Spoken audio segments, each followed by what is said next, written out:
let's table our Wi-Fi discussion. We'll come back to that. Thank you. What prayer requests do we have tonight? My husband's aunt fell and broke 3 ribs, and they put her in the nursing home today. So the pain medication just made her wild, and Okay. so just remember her. Her name's Pearl. I'm sorry, Nancy who? Did you say Nancy? Pearl. P-U-R-L? No,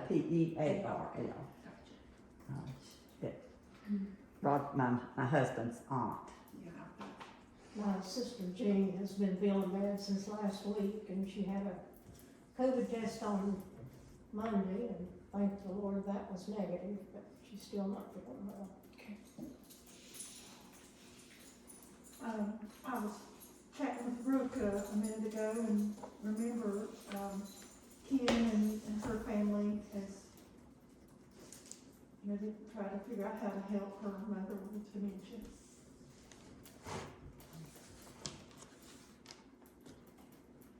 Remember Laura Thornton at Morgan's Chapel and their family?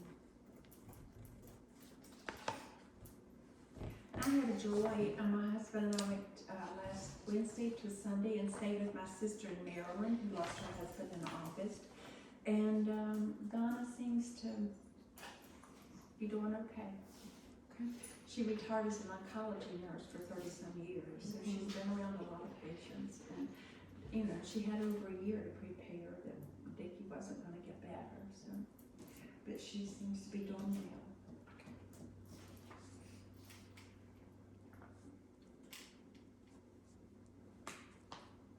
And I know it's not a big thing, but I was talking to Linda about it. My little dog was having so much pain, and I just really bothers me that she's having so much pain, and she's limping.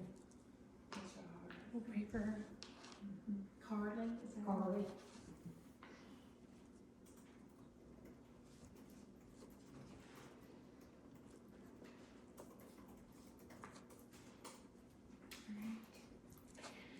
All right, let's come together for prayer. God of mercy and love, we are grateful to be gathered together for this moment of study and fellowship. We pray that through our conversations, we might hear your spirit more clearly in our lives. May we learn from one another in our experiences and insights on these texts. May we come to receive these familiar stories of David and Saul in a fresh perspective that they might enliven our hearts and illuminate our minds to draw us closer to you in all that we do. We pray this in your name. Amen.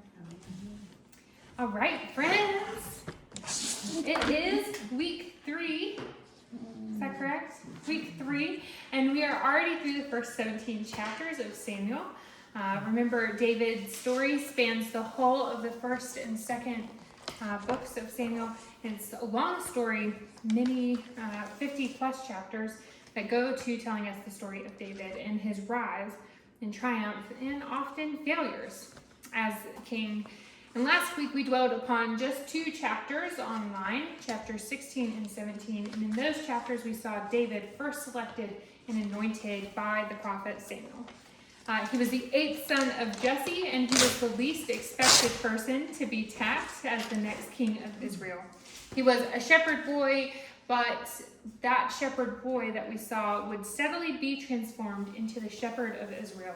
Remembering that shepherd metaphor is one of the principal ways of talking about royalty in the ancient world. So even there, from the beginning of our time with David, we're hearing that he's a shepherd, and that's an invitation to look forward to recognizing that one day he would be king. But of course, there was still a lot that had to evolve before that would happen. There's already a king of Israel, Saul, and even though we know that he was rejected going all the way back to our first week, and even though we know that David has been selected, there is still this tension between the 2 characters, and we're currently sitting in this kind of in-between time where there is an enthroned king and there's an anointed king, and it's kind of like between November and early January in U.S. politics, known as like the lame duck session. But Saul is much more. Come on down, Lisa. But Saul is much more than a lame duck. And David has not yet really come into his own as an elected king. So there's a lot of drama that has to get played out. But last week we focused on a different sort of drama, and that was the David and Goliath drama. And we talked about this as like the main events, this classic underdog confrontation, and we got to dig into a lot of the different details about that story. But we're not going to take the same approach as last week because we just had those 2 chapters. We like fine-tuned some language. But today our approach is going to be a little bit different. We're going to get the lay of the land from 1 Samuel 18 through 31. So that'll give you an overview, 30,000 foot view, so that the idea is that you can name some of the bigger themes of the text. And so we're not going to get to everything in there, but I hope that you'll feel better equipped to go back and look at it again, and to be able to situate what's happening in the scripture in that period of time, within the broader scope of the story of David. And along the way, we're going to be answering a number of questions. One of those, this is called a house divided. One of those questions is what's behind the struggle between David and Saul? And that's sort of our preoccupation this week, is the conflict between David and Saul that gets played out over the next 14 chapters. What's going on behind that? Why does it intensify the way that it does in these chapters? Second is, how does this struggle play out in Saul's family? There's some really complicated and interesting things happening with David and his relationship to various members of Saul's family. So we want to look into some family systems there and how all of that works together. And then third, I'm going to ask, what did we learn about David along the way? And I think some important things about David's character are revealed through the ongoing struggle that he has with Saul. And I'm going to reflect about that together as we learn about what is true about the character of David and who he is as a king, and how his kingship is beginning to manifest in these chapters that we're going through this evening. So, this week is titled A House Divided. Saul's struggle with David. And it's 1 Samuel 18 through 31. Now, some things that we need to remember right off the bat is that up until chapter 18, there's no discernible conflict between David and Saul, right? In fact, we learned last week in chapter 16 that Saul actually invites David into his court, remember? David plays music to soothe Saul's troubled soul, and in the text, it tells us that Saul loved David, and he actually made David his armor bearer. And you think about it, you only make someone your armor bearer who you truly trust. I'm not going, I know for sure Linda's not going to use my weapons against me. I'm essentially disarming myself and giving my defense into the hands of my enemy if I didn't trust Linda with that. So Saul deeply loved and trusted David. So up to this point, there's no conflict. But actually, if you go back and read 16 and 17, there's actually no indication that Saul knows that David has even been selected to be his successor, right? Now, we as readers know, because we know how Samuel goes out to David and he picks out from all of Jesse's sons and he arrives at David. You know the whole story. But it's not actually clear that Saul knows about David. In fact, David enters Saul's court because someone suggests him for being a good musician. Nothing is said about the promise for him being king. And even after the battle with Goliath, nothing is said to Saul explicitly. So where does the problem come in? It's kind of the question. Well, it comes in chapter 18, verses 6. Oh, yeah, here it is. Verse 6, Saul hears what's happening. Saul hears what's happening. Saul and David are coming back in from battle with the Philistines, and it was customary in the ancient world for people to come out of their houses. Think of it like a parade. People basically came out to celebrate the victorious return of the warriors, and they sing songs about it. There's music, there's drums, and so forth. And here's a group of women singing this line: Saul has killed his thousands and David his tens of thousands. Now, this is sort of the match that lights the fire with Saul's rage. But why? What is Saul thinking? Jealousy, because David killed Yeah. more. Jealousy is a good point, Yeah. right? Is he worried that popular opinion is that David is so much more successful than he is, right?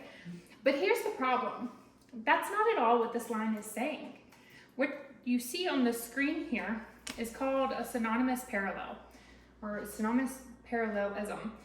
And it's a function of biblical poetry, and I guess some other forms of poetry. I'm really bad at poetry, so don't take me there. But in biblical poetry, synonymous parallelism, and you see it a lot in Psalms and in Proverbs. And here's how it works. The last two terms in line A and A prime have synonymous meanings. They're not different terms. They're meant to say the same thing in slightly different ways. So it's not that Saul has killed only thousands and David has killed tens of thousands. Those words are both meant to say the same thing. These warriors are great, and they've killed untold numbers of people. And any intro to Israelite reader would have known this. Saul would have known this, right? Okay. Yeah. By the way, here are some other examples of synonymous parallelism. One from Psalm 120, verse 2, "Save me, Lord, from lying lips and deceitful tongues." Well, that verse isn't saying that there's a distinguishable difference between lying lips and deceitful tongues. In fact, they're both metaphors for sinning, right? Or we can think about Psalm 1. Were they both there? Someone. Same thing. Sinners and scoffers are meant to describe the same sort of person. Are you with me on that? Yeah. Does that make sense? Neat. I never heard of that. So what you're saying is, they were considered equal, Mm-hmm. and that's what the problem was. Yeah. Well, no, not even really, right? That shouldn't have been a real problem because David was a really good warrior for Saul. So it's really not a slight to Saul at all. But Saul hears these things through a lens of jealousy, right? I think that's the big thing. He hears it through a lens of jealousy, and this is what he says. He hears these words, and he became very angry. And Saul became very angry, for this saying displeased him. He said, "They have ascribed to David tens of thousands, and to me they have ascribed thousands. What more can he have but the kingdom?" So I love this line. And Saul, in my translation of this verse, it says, Saul began to give David the evil eye. Okay. So this isn't really about the you know the evil eye. You've given it to people before. You're like, As mothers, we do. exactly. We just call some other mouth. So this really isn't about the words of the women, more that Saul is hearing them through a lens of self-doubt. So I want to suggest that something was already amiss in Saul before this moment.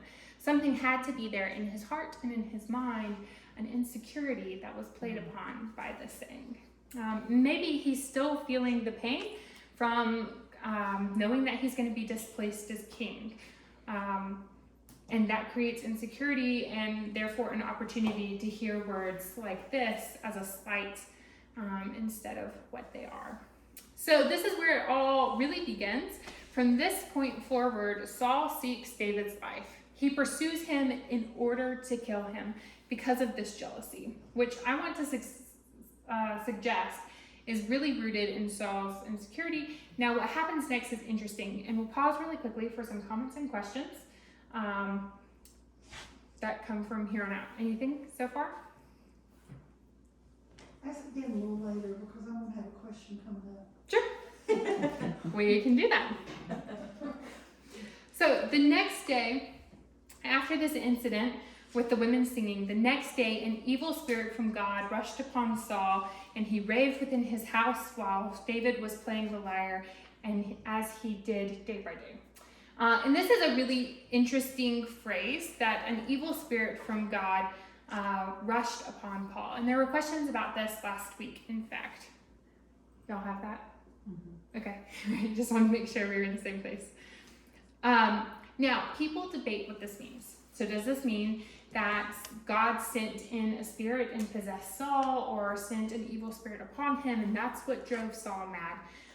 That's what enraged Saul. Did God intentionally make him pursue David in this like insane, jealous way that he does? And that's one possibility of how to read it, right? But after some more research this week, I don't think that that's the best way to read the word that gets translated here in the NRSV as evil. This word could probably be better translated, that doesn't say what I want it to. that could probably be better translated as troubled, or a troubling spirit. So the next day, a troubling spirit from God. And it doesn't so much suggest that the spirit made Saul evil in some determinate way, but rather it's a means to describe Saul as a troubled king. And the spirit of the Lord is descriptive for what Saul is like, not determinate for the future of his actions. Okay? And I think that the picture we get of Saul over the next 14 chapters is that Saul is troubled as a king, and the portraits of him that we encounter are indeed troubling, right? Questions? I always assumed at this point that Saul developed a mental illness. Yeah. We'll talk about that just in a little bit. Yep, we're gonna hit that. If Saul was somewhat innocent, going back to chapters 13 and 15, right, where we talked about that switch, where he gets the like raw deal in the scenarios that led him to being stripped of the kingship. In the next chapters, Saul is the worst version of himself. And what we see is his character played out, and it's the absolute reason that he should not be king. And I want to argue that in 13 and 15, he probably had some decent intentions, but the Saul of chapter 18, all in all, is a deeply troubled king who is literally driven insane by his insecurities and his jealousies surrounding who would be his successors. And just as a side note, you'll notice here, this isn't a pole that he's holding or a cane, it's actually a spear. And if you go back and read through these chapters, Saul is almost every time that he is mentioned has a spear in his hand. And in fact, a number of times he's throwing that spear at David, and at one time his son Jonathan. So Saul is almost always ready to be attacked. And his jealousy is always positioning Saul to take revenge and to do harm. In contrast, David is almost never armed in the next 14 chapters. In fact, there's this really funny scene where he visits a priest in Nob, and he doesn't have anything with him. He doesn't have food, he doesn't have weapons. It's not what you want when you're on the run from a powerful king. He even has to borrow a spear from the priest in order to be prepared for the conflict. So what does that remind you of? This heavily... That reminds me of someone who is paranoid. Very good. You know, if you've got to have a spear in your hand at all times. Insecure. Definitely. We get this image of a heavily armored Saul and a not at all armored David. Does this remind you perhaps of his interaction with Goliath? And all that's right, friends. So much of the David versus Saul combat is modeled off of the David versus Goliath. Remember, Goliath was this towering figure who, like Saul, was head and shoulders taller than anybody in Israel, and David instead is depicted without any weapons other than his reliance on the Lord, who is always favoring the underdog.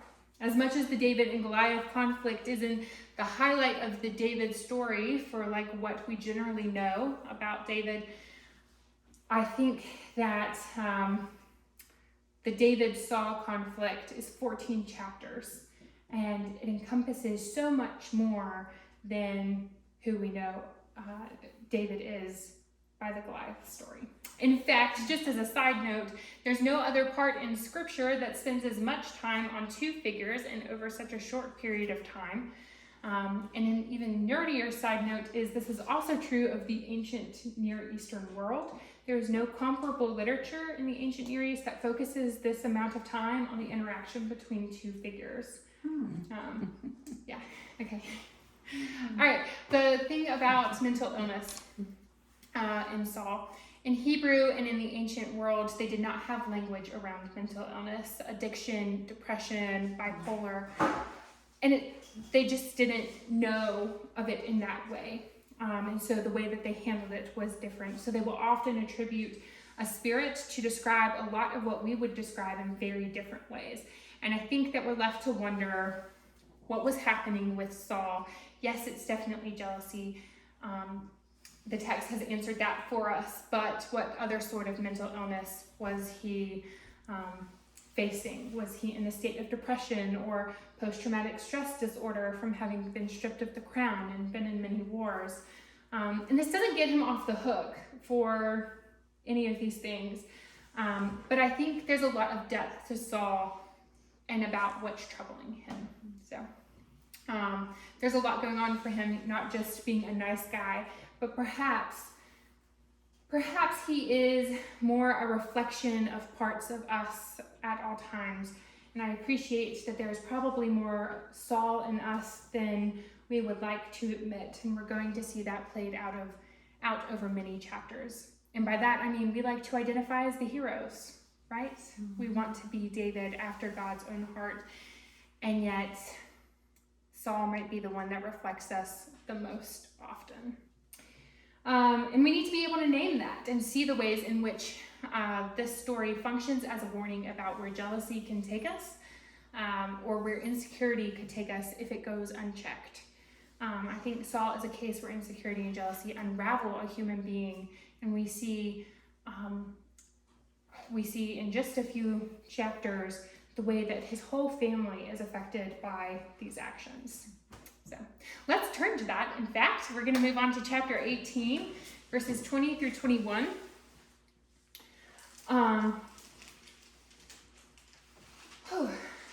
There's a thing in chapter 20 through 21 that David is beginning to realize that there is something amiss. And this is where things get really interesting with the family of Saul, because David, as I mentioned in the intro, David doesn't just connect with Saul, but David also connects deeply with other members of Saul's family. So much so that I think it helped compound the problem of Saul's insecurity. Specifically, places in chapter 18 that say that at least 2 of Saul's family members are said to be in love with David.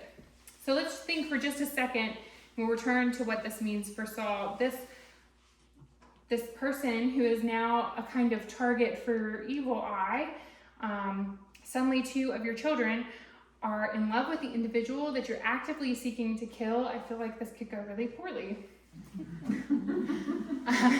Has anyone here heard of family systems theory? No? No. Mm-mm. We talk about family systems theory a lot in seminary. And it's basically a way of understanding the way human beings function within a unit.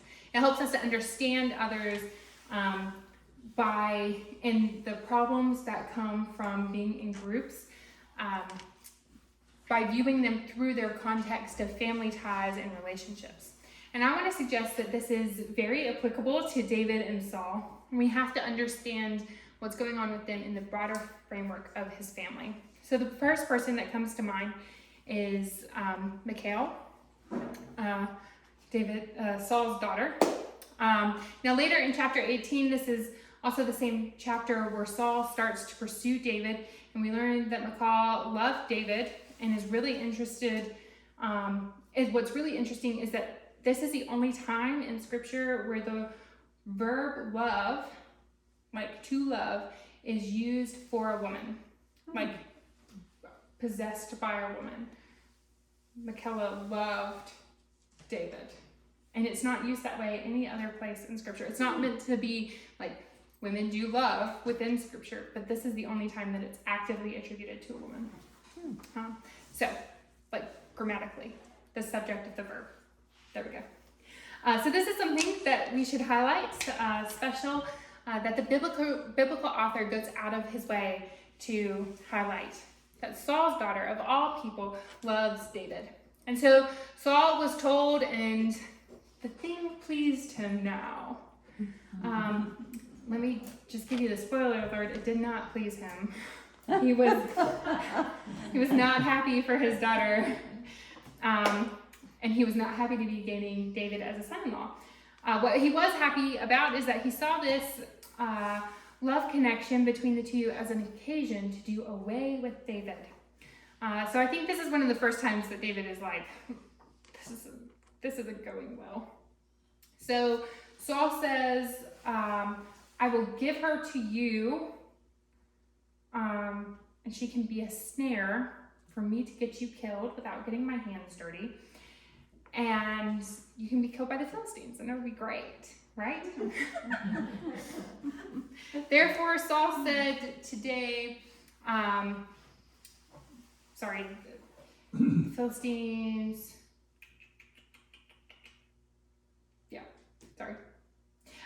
he's not going to ask for a bride price from David. What he's going to ask him to do is to kill 100 Philistines and bring back their foreskins. The 100 Philistines that he kills will count as the price for receiving Michal in marriage. How does one travel with 100 foreskins? Nobody knows. Well, right there shows a big problem with Saul. Yeah. That's the same thing I've ever heard of. Yeah. Well, Saul does this because he knows that it's basically a death sentence for David. There's no way that this shepherd boy is going to go into a Philistine camp and kill 100 Philistine soldiers and bring back those body pieces with him. So this is basically Saul's way of saying bye without being directly involved. Who does that sound like? Just like skipping ahead a whole book. Ring any bells? We have another encounter with someone who plots someone else's death at the hands. David does the very same thing to his friend Uriah when he wants his wife Bathsheba. You learn something by watching it. Maybe David learned it from Saul. We don't know. But as it actually happens, David comes back victorious. He defeats 200 Philistines. And now Saul is stuck with a son-in-law that he hates and wants to kill. I'm not going to pause here to ask which of you might be able to empathize with Saul in the moment of having a son or a daughter-in-law that you don't love. Hopefully that's not true, but you never know. I'll let you ponder that in your hearts if it applies. But this is only the tip of the iceberg, because another child of Saul that poses an even bigger conflict, or at least a more complicated scenario, comes onto the scene, and that's Jonathan. At the very beginning of chapter 8, we read this, that the soul of Jonathan was bound, chapter 18. The soul of Jonathan was bound to the soul of David, and Jonathan loved him as his own soul.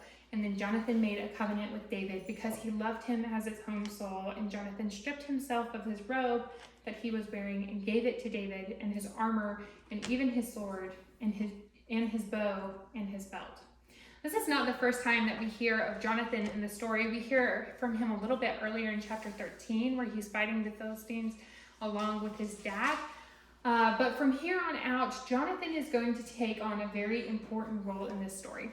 From the very beginning, we encounter this really rich language of the density of their intimacy, right? Jonathan was bound to David, and he loved him. And we hear that twice.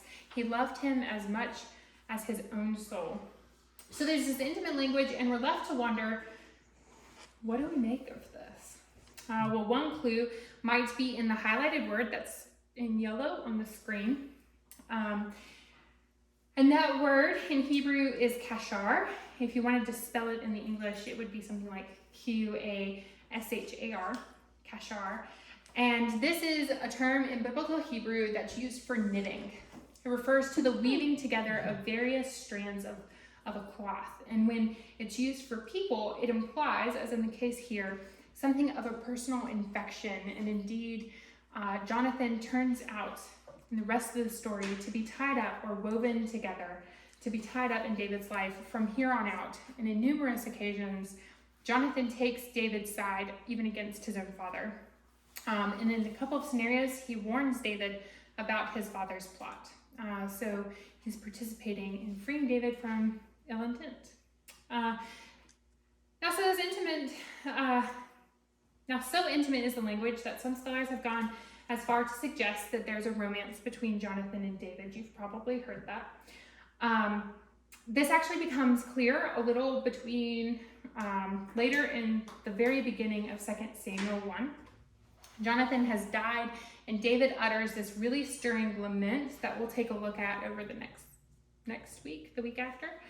And what he says of Jonathan is this: "I'm distressed for you, my brother Jonathan, greatly beloved were you to me. Your love to me was wonderful, passing the love of a woman."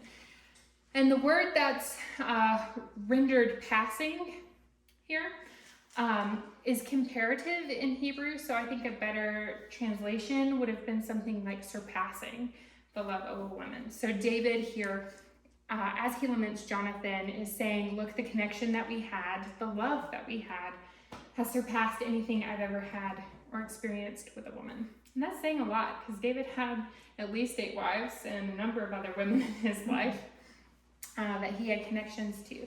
So does this imply that they were romantically involved with one another? Not necessarily, no.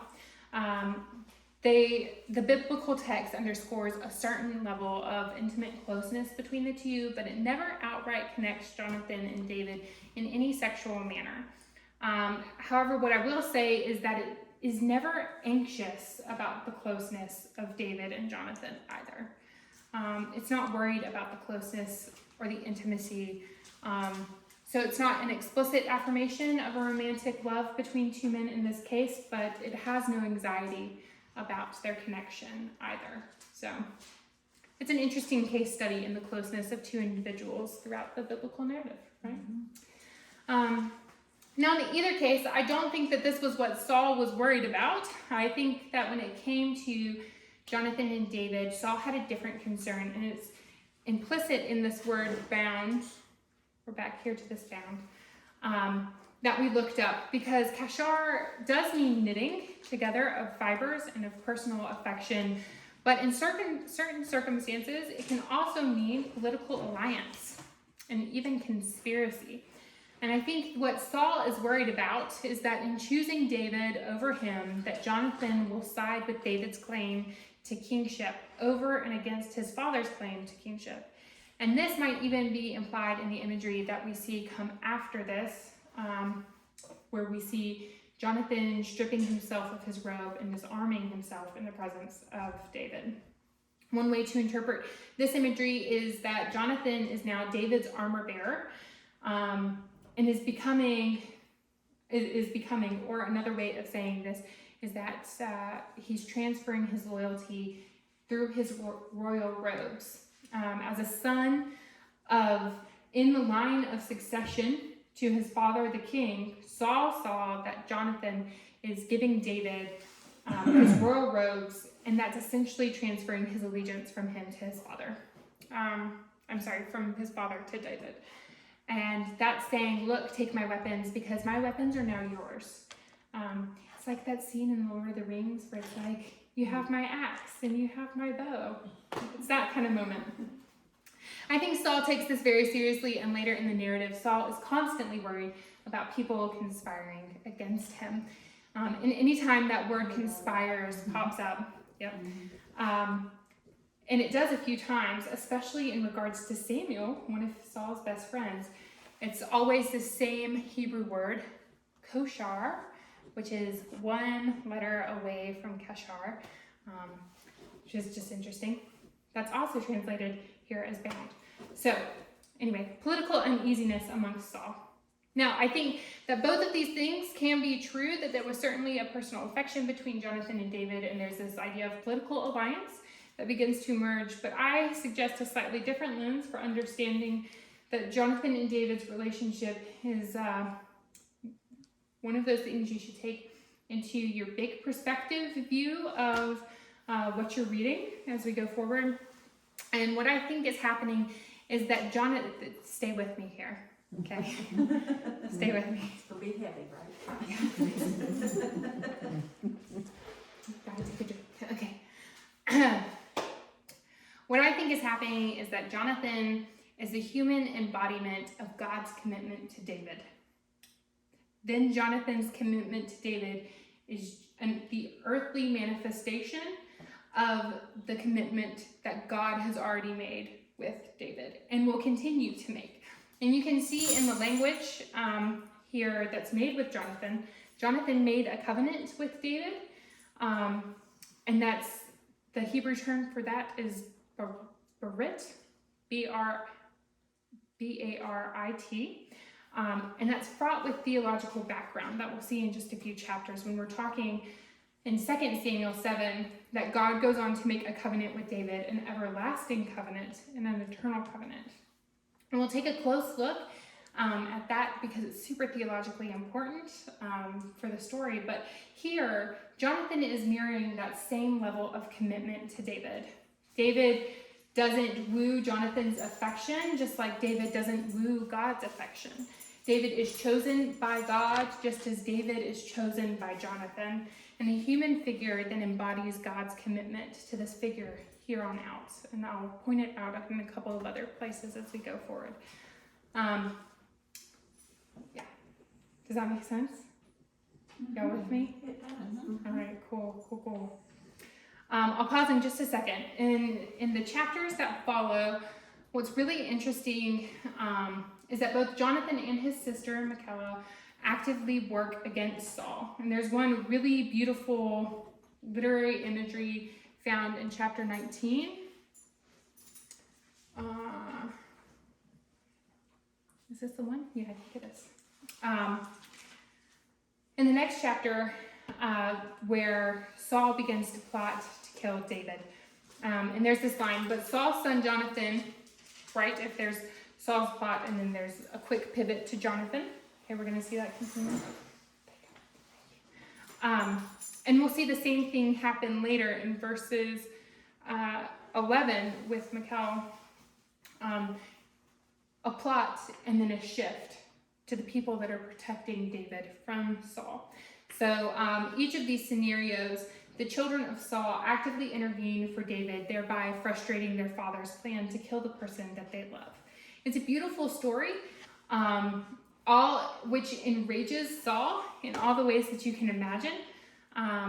This is quite a bit later in chapter 20, but Saul's anger was kindled, and now it was not only kindled at David, but at Jonathan his son. And Saul says to his son, you son of a perverse, rebellious woman. It sounds a little bit like I just cursed. You son of a perverse, rebellious woman, do I not know that you have chosen the son of Jesse to your own shame and the shame of your mother's nakedness? For as long as the son of Jesse lives upon the earth, neither you nor your kingdom shall be established. He's saying, look, as long as you side with David, I'm not going to give you the kingdom. And it's not just a statement of fact. Like, that's pretty much a statement of fact, right? Because if Jonathan continues to side with David, then David becomes king and it never falls to Jonathan. And I think that Jonathan knows exactly what he's doing, that by backing David, he's actually abdicating the throne. He's stepping away from being in line to take his father's position as king. And that comes at great cost for Jonathan. Yes, ma'am. So, do you think at this point that Jonathan knows that God has already chosen David as king, or has David kind of kept it hush-hush among himself? Because to me, if Jonathan would understand that you can't, if God's already put things in order, you can't change that, so why fight it? That's an interesting thought, right? If he did know, then it would make sense for him to be doing these things. If he didn't, then it makes the commitment that he's made even more meaningful, right? Mm-hmm. Yeah, it's filling that up even more. Yeah, that's good. In all of this, what I'm wondering is, What would it have been like to be Jonathan or Michaela, to have your father seek to kill the person that you love and you're bound to? And how did they feel towards their father? We don't get a lot of imagery or commentary that describes Jonathan's feelings towards their father, but it makes me think of words in the Gospels, like, whoever does not hate their father or mother cannot become my disciple.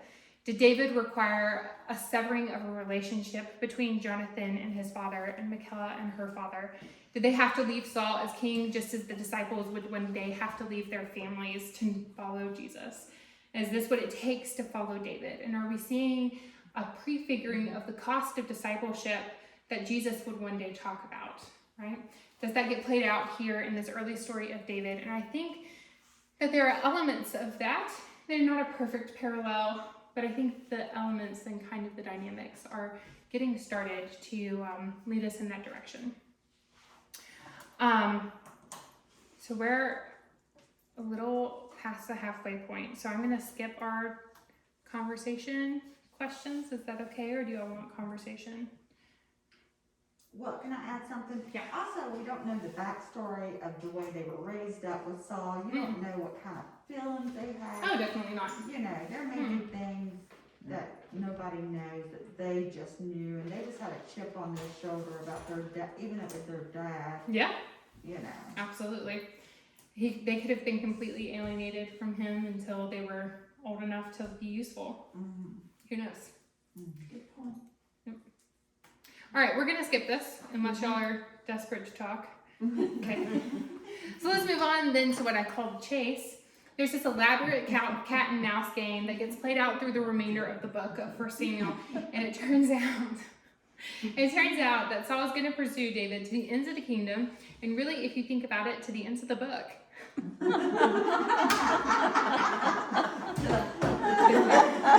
And even to the end of his life, because the very last verses of 1 Samuel 31, Saul's death in that final moment, is he's still pursuing David's life. So now all along David is on the run, and I know we typically think of David as king, and rightly so, but for the most of these chapters he is on the run. He is a fugitive. He is not in major cities. He is not connected to the rich and powerful. He is staying on the margins of society. And this little map here kind of traces that. You can see the green lines. I'll post this image later so you can look at it closer. Look at all this. I know. Yeah, I know, right? This traces the movements of David as he flees Saul, and you can tell he's going all over the place. He's in Israel, which is over here on the left. He's in Moab.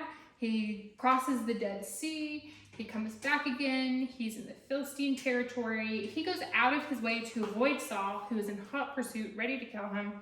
He starts out up here in Ramah, who knows, where they were in chapter 19, and he goes down to Nob here, where they encounter the priest and receive safe haven. And there's chapter 21 when he comes down here, and then he goes down to Moab to leave his parents as refugees, and then he comes back. And all along, Saul is following him. He doesn't have better things to do with his life. As king. As king. Right, You know. right.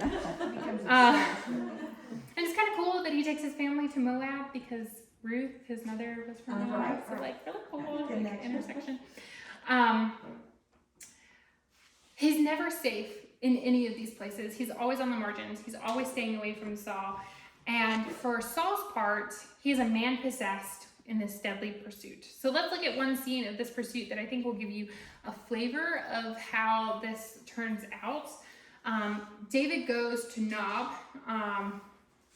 Do I want this text yet? Well, it's there now. Okay. David goes to Nob and he encounters the priest. And this is kind of how it goes. David goes there and he's got no food. He's got some men with him. They've got no weapons. The least prepared fugitives ever. And he goes and he asks the priest of Nob, this guy named Ahimelech, and he says, look, do you have any bread to sustain me and my compatriots? He's basically asking for safe haven. And the problem is that the priest doesn't have any bread, but what has been offered as the bread of presence. And this is special holy bread that's to be set in the sanctuary for ritual purposes, right? And then it's only eaten by the priest after a certain period of time and certain rituals, right? It's not dinner or lunch or snack. You can't hand him some Ritz crackers and be like, this is what we got. He only has holy bread, and this bread is only to be eaten by priests. David is not a priest, and neither are any of his men. But as the story goes, the priests of Nob give David permission to eat this bread. And what we see here is that David has freedom in ritual matters that Saul never had, right? If you think back to chapters 13 and 15, Saul gets in trouble when he starts doing things that only priests should do, like sacrifices and inquiring of the Lord. David has plenty of ritual freedom. It's as if all the rules reveal David's rise to kingship rather than his downfall. He's playing with a different set of rules for sure. Now I find it interesting, and I think more so, it's interesting how Saul responds to this situation. As it happens, Saul catches wind that the priest of Nob gave David safe haven and the bread of presence, and Saul says, "Why have you conspired against me?" And there's that word again, kashar, where he's basically saying, "Why have you bound yourself to David and thus not towards me?" He's receiving this as a personal slight. Anybody who gives David safe haven is now Saul's enemy, right? So Saul says, "Why have you conspired against me and the son of Jesse by giving him bread and a sword and inquiring of God for him so that he has risen against me to lie in wait as he is doing today?" Pretty paranoid. He's saying to help David is to side against me, Saul, and he's absolutely enraged. And Saul puts every living thing in Nob to death. Every living thing. Now this is grisly and disturbing. That Saul is willing to do this is even more disturbing, especially when we compare it back to Samuel 15, right? You'll remember what Saul does wrong in chapter 15. Anybody remember? The sacrifice, what was you talking about? I'm sorry, say that Are again. you talking about the sacrifice? Yeah, no, No. it's the other one. That was 13. Oh. In chapter 15, he's told to wipe out all the Amalekites and leave nothing alive. No sheep, no goats, no cows, nothing. But he spares sheep, cattle, and even their king, right? So he directly goes against the Lord's command here.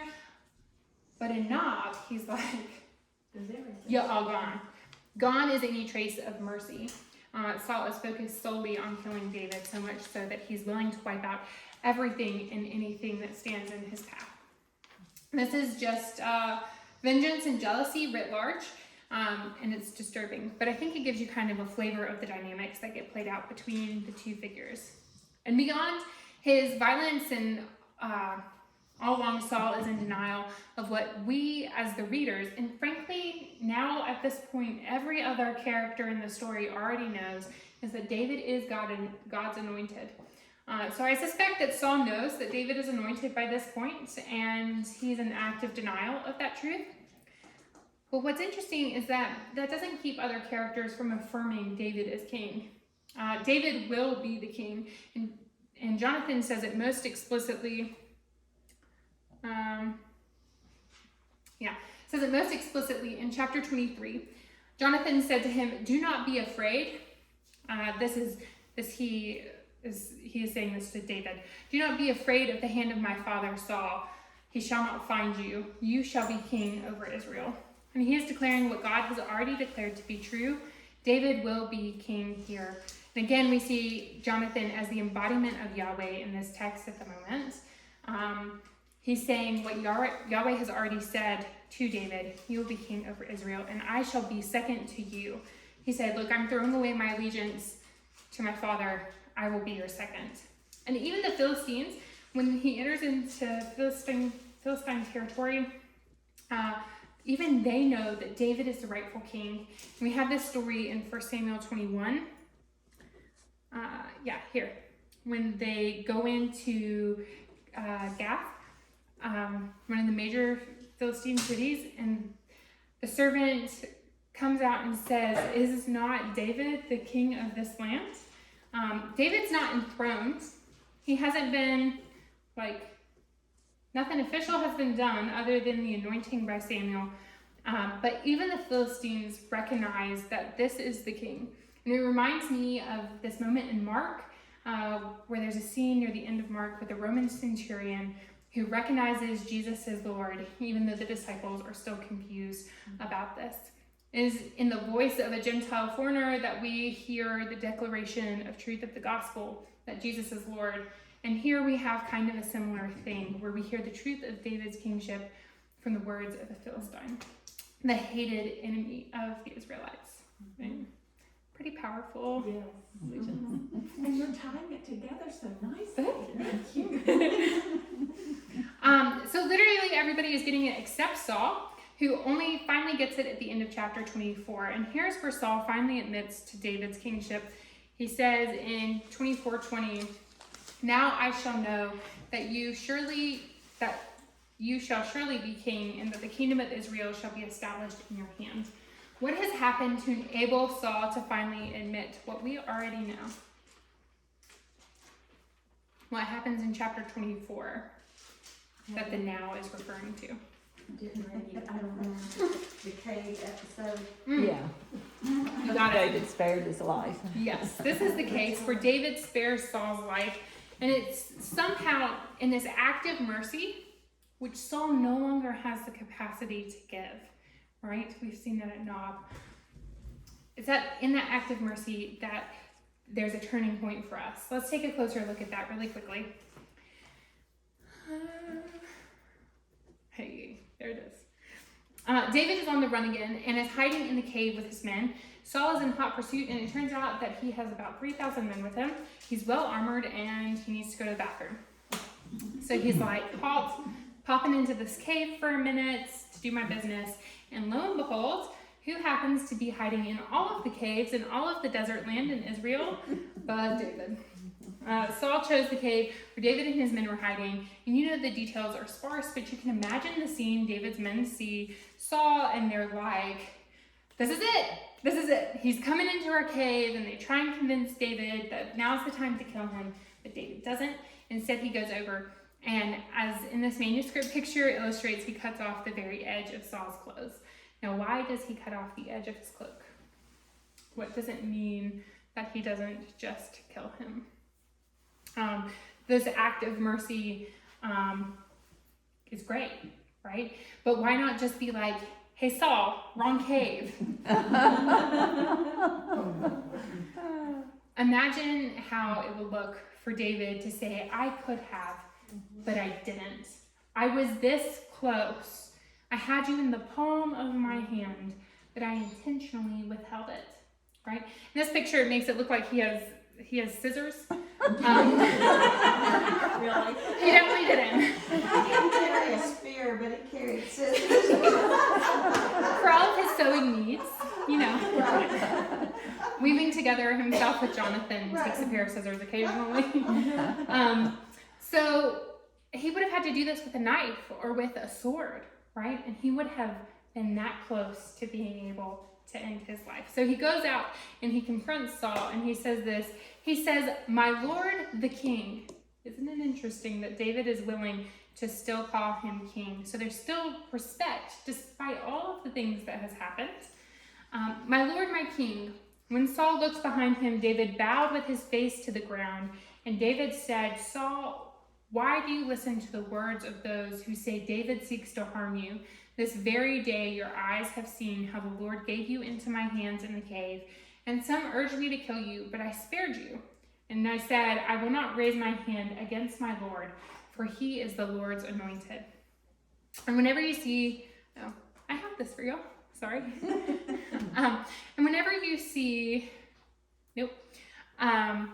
this, the Lord, meaning Yahweh, or lowercase Lord, meaning like my master or my king, right? That's just important. So he says, I will not raise my hand against my Lord. That is like, I'm not gonna raise my hand against what the Lord has said to me about the one who has been anointed by God, right? God has not called me to kill this king. Yes, I'm anointed. Yes, I will be the king. But it's not going to be through a coup or a violent uprising, but I am going to take the throne. Right? And it's a powerful scene, and I think that this act of mercy seems to break Saul. And turns out that maybe mercy was David's most powerful weapon, if you will, all along in this struggle. And that changes things. And we see this really tender moment with Saul where he is finally vulnerable and listen to what happens. Saul lifted up his voice and he wept. And this is the only time that we see Saul weep in all of this story. Not even when he loses his kingship back in 13 and 15 does he weep. So he weeps here, and he said to David, "You are more righteous than I." That's a true statement. "For you have repaid me good where I have repaid you evil. Now I know that you shall surely be king, and that the kingdom of Israel is to be established in your hand. Swear to me, therefore, by the Lord, that you will not cut off my descendants after me." Now notice on the play on words here, to cut off is to mirror what David did by cutting off the corner of the robe. He's saying, you cut off my robe, but don't cut off my descendants. Don't cut off my children. I don't think that's going to be a problem for David, because his relationship with Jonathan and his wife, Michal, at this stage in life, you don't see like David's vengefulness coming out very much. Saul says, "Do not wipe my name out from my father's house." And David is true to this promise. So I hesitate to use this word reconciliation in this passage. It might be a little bit strong, but I do think that we see kind of a healing aura turning in the relationship of David and Saul. And I think what's so instructive for us is that the breakthrough comes not from a plea deal, not from a really detailed political maneuver, but this turning moment comes through an act of mercy, an act of kindness. And I find this to be true in human relationships, especially in the midst of struggle and conflict and difficulty today. That through all of the books and all of this, the discussions might help at some level, but it's really displays of kindness and compassion that can transform how we see another human being. Now, the trick is getting to the point where we take the risk of compassion, right? Mm-hmm. That's the hard part. And let me be clear, what David does is really risky, right? By letting Saul live, whose life does he jeopardize? His own. His own. Mm-hmm. That's right. Because there's no promise when he cuts the edge of his hem, there's no promise that David and Saul, between them, that Saul will stop pursuing him. David is willing to risk this moment to begin to heal the relationship. And I think maybe more than anything else, this is David at his most faithful and pious moments, when he leans into the capacity for real forgiveness. And at some point, there has to be forgiveness behind this act that he's willing to let Saul go, even though Saul has tried to kill him many, many times over. So it's really important. And if you go back to read anything this week, I encourage it to be chapter 24. I'm going to stop there for tonight because we're at 5 after. We'll pick up and cover the rest of it next week. Or I might just do a video and finish it out. What do you think? Do you want time to discuss, or do you just a quick video so we can keep going? I don't mind how long it takes to finish this. I mean, so, Okay. yeah, I mean, I'm not in. There's a lot of information. There's a lot. Yeah. We're almost done. We've got just a little bit more. All right. Okay. Now, actually, as a side note, there is another chapter, another text in chapter 26, a story about how David spares Saul, and the details are a little bit different. Saul is not relieving himself, but he's actually asleep. But it's a really similar scenario to where David has the opportunity to kill him, but he doesn't. And some scholars think that what we have in 24 and 26 are just two different versions of what was originally one instance. We talked about that last week, how we see the two separate accounts, but the legitimacy of keeping both of them in the scripture. I think the point is that whether David does this twice or whether we're encountering two different versions of the same story, this still demonstrates something really amazing about David and his capacity to offer compassion to someone who sought to kill him. And I do I do want to move to what we're learning about David's character. This is a natural segue, but before we do that, are there any questions about the pursuit of David, the priest of Nob, or the story where David offers compassion? Anything like that? Well, I kind of, with the end of 24, to me, you know, so David promised and Saul went home, but David and his men went back to the cave. To me, it was like, you didn't believe, I don't think he believed him, otherwise, when he went back home with Saul, but he stayed in the cave, so I'm not sure he not believed Saul. That is definitely possible. I mean, would you? I might still be like, I'm gonna hang out in this cave a little bit. That's what seems kind of cozy. Let this crazy man go home. Let's see how you feel when you get home, and we'll check in later. That kind of thing. From the very beginning, we've seen David, who totally relies on God for everything. He trusts God like none of us know how to. And yeah, he's not afraid of Saul because he knows God is on his side. He wasn't afraid of Goliath. He's not afraid of Saul. He's not afraid of man at all because he knows who's in charge. And I think that that's one of the things that I love about David more than anything is his total reliance on God and the pure trust that he has. All right, I want to pull back a little bit as a kind of segue and think about what we're learning about character. Oh, where's that again? David's character. One of them is that we've just seen is his capacity for mercy, even in the midst of conflict with his enemies. The second thing we learned along the way is that David takes responsibility for the welfare of others, just like a good shepherd would, right? Think of it again about how a shepherd takes care of the welfare of his sheep. Also, too, David is beginning to do this because that's what he's going to need to do as a king. One instance of him taking responsibility for the welfare of others is that after Saul destroys all of Nob in his rage, one of the sons of the priest escapes and he finds his way to David and he takes him in as a refugee, right? And he recognizes that this person probably wouldn't be in this situation if there hadn't been a conflict with Saul. So even though it wasn't David's fault, he takes responsibility for the collateral damage that's piling up in Israel because of this conflict. Interestingly, this is one little line, but I think it's incredibly important. David is aligned with the marginalized. It's important to note that we'll see in 2 Samuel 2, I think, everyone who was in distress and everyone who is in debt, that means the poor. Hold on, do I have this? No. Okay, well, yeah, it's second one. Everyone who is in debt, which means the poor, and everyone who is disconnected gathered to David, and he became the captain over them. In this early stage of David's life, before he's enthroned as king, he's essentially a magnet for the marginalized. And the marginalized see in David someone who is a champion of their interest. They see David as someone who will not threaten them and not take advantage of them, and that's exactly what a shepherd king ought to do.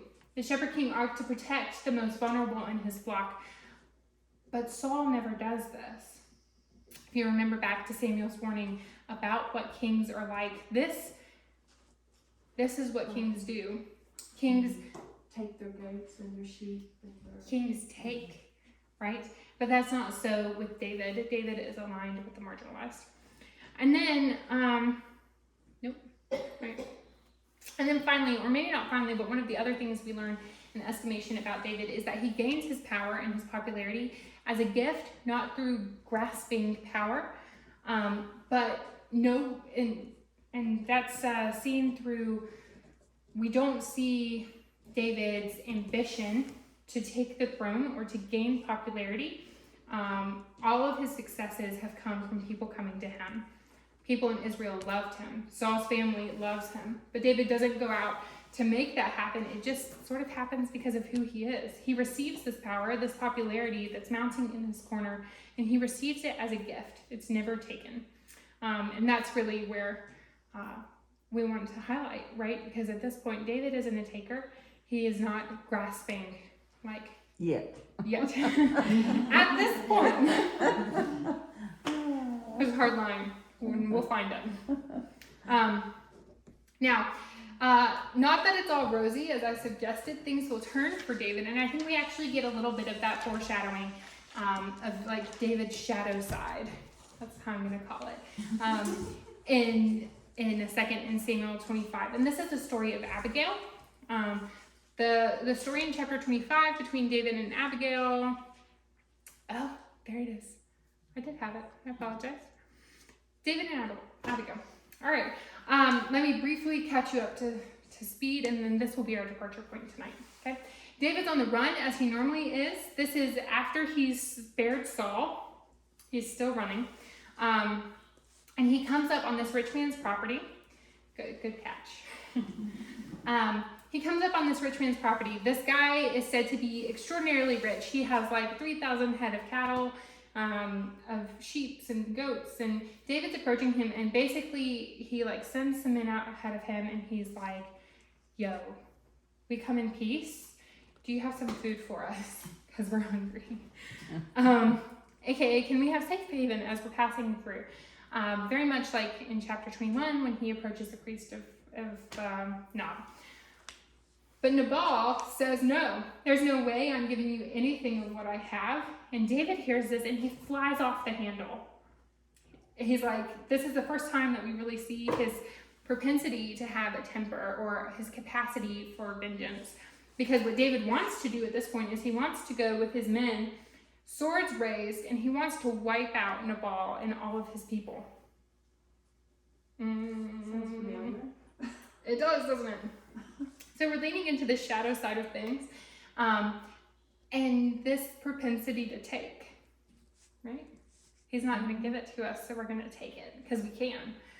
And yeah, this is an affront, but David, who could have detoured around this man's property, this is the first time we really see him go on the offensive.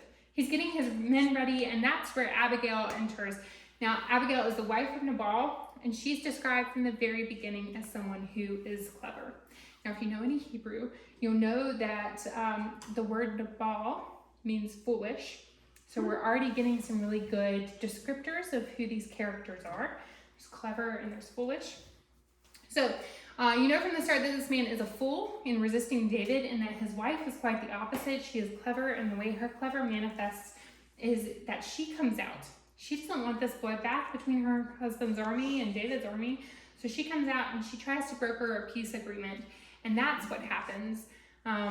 This is part of the scene where Abigail falls at David's feet and says, "Upon me alone, my Lord, be the guilt." She has no guilt in this, but she's trying to defray conflict. You know how you do. "Please let your servant speak in your ears and hear the words of your servant." She means yourself. "My Lord, do not take seriously this ill-natured fellow." Remember, she's talking about her husband. In front of me? Again, I will not ask you how many times you've thought that about your husband or your spouses. Nabal, for as his name is, so he is. Is that right? Yeah. He's like his name says. That's a play on the name, that he's a fool, and I'm stuck with this fool. I'm married to this fool. Don't take him seriously. His name and his folly is with him. "But I, your servant, did not see the young men of the Lord whom you sent." So basically, in the broader context here, Abigail negotiates a peace agreement, and there's not a war between the two men. When Nabal hears of this, and he's so angered or ashamed or eaten up with whatever it is. Embarrassed? Yeah. He's so embarrassed that 10 days later he up and dies. Dies of embarrassment. He dies of embarrassment. First person to ever die of embarrassment. You're like, he died of embarrassment.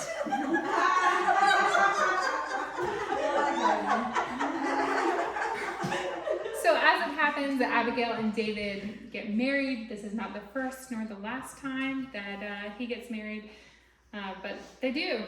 And I'm pointing this story out because I think it shows David's capacity for vengeance and something that we're going to have to look and deal with later in David's story.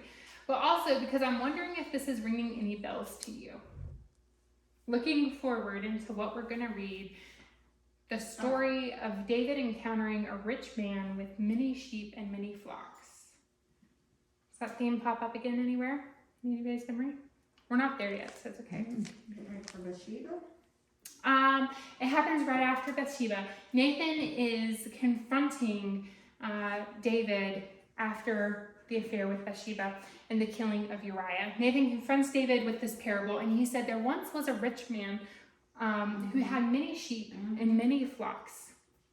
Nathan, I think, is retelling this story of Nabal, or at least there's an intentional similarity here. And if you remember how that goes, and we'll take a closer look at it later in a few weeks, David hears of this rich man with many sheep and many flocks who won't give even a little sheep to this poor man in need, and David flies off the handle again. And he's like, Let's get rid of him. yeah, he should have done that, right? But in the story that Nathan is telling, it's David who is the rich man with many sheep and many flocks. Now at this point, David is not rich. He has no flocks.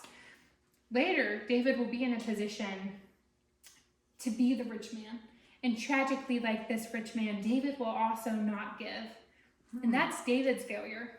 But it's also a literary mechanism by which Nathan confronts David about his sin. So even here, we're being drawn forward into the story that's going to be told about the full life of David. So friends, that brings us to the close of our session this week. Next week, we're going to cover chapters 31 through 2 Samuel 7. Okay? So we're going to cross over into 2 Samuel. Go in peace. I want you to come back some point and explain the medium that Saul encounters Okay. that we searched for, and Yeah. curious for input Sure. I can. on that from Chapter 7? What did you say, 31 through 2 Samuel 7? 7. Thank you. Yes, ma'am. Oh, okay, well, be careful.